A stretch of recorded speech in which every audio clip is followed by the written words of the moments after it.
Is the U.S. housing market getting ready to collapse? Are we headed for a crash?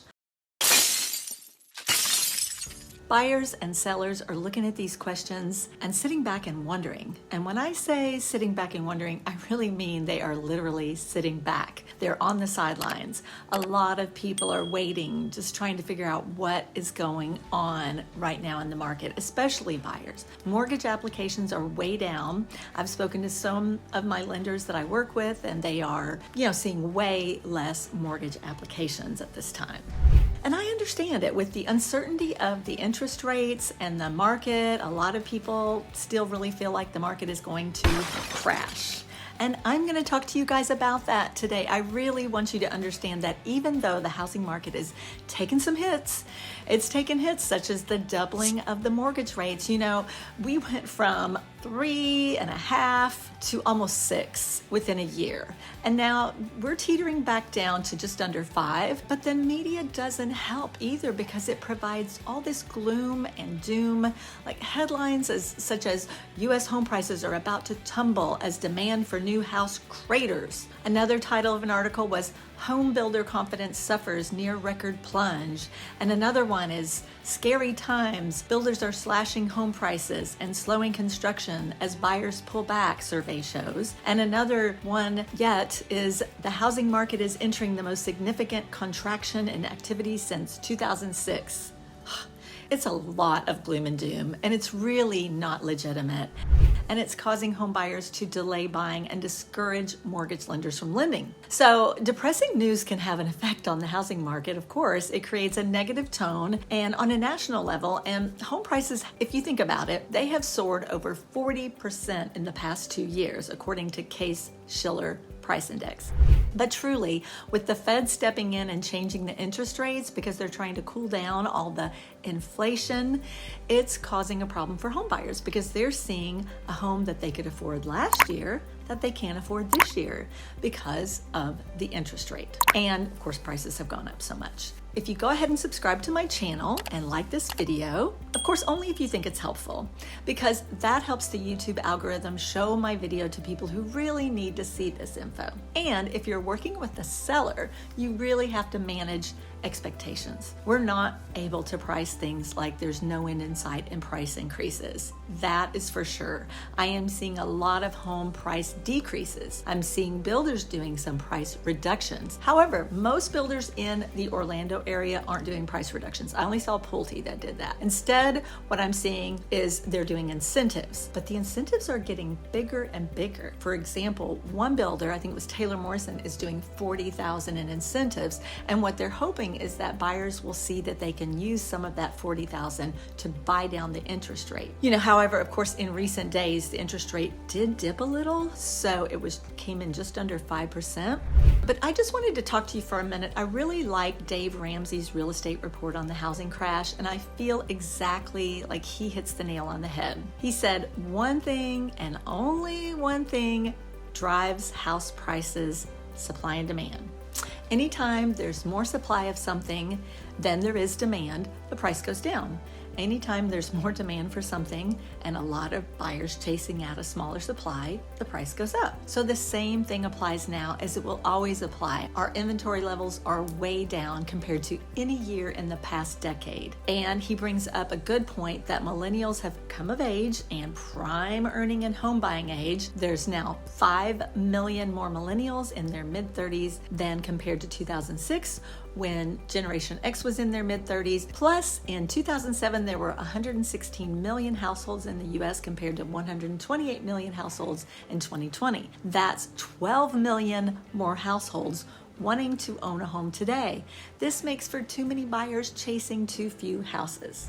Now, we also have to look at investors. Back in 2007 and 2008, we did not have these institutional investors in the market buying up houses today. We have these big investment conglomerates now that are buying single-family homes like crazy. And of course, they're not buying homes in problem cities. They're buying homes in places like Orlando, Florida, which is in the top 10 list of major metropolitan areas where these big institutional investors are buying. And then, of course, there's the Great Migration, which is people from California, Illinois, New York, New Jersey, moving to places like Arizona, Texas, and of course, Florida. And many of them are ending up in Orlando, which I'm very happy to have them come this way. But we cannot deny what the interest rates can do to a market. And right now it is definitely affecting the market and causing so many people that were in the market to step back. So there's a lot of things that we can not control, such as interest rates, the economy, lumber prices, the Fed,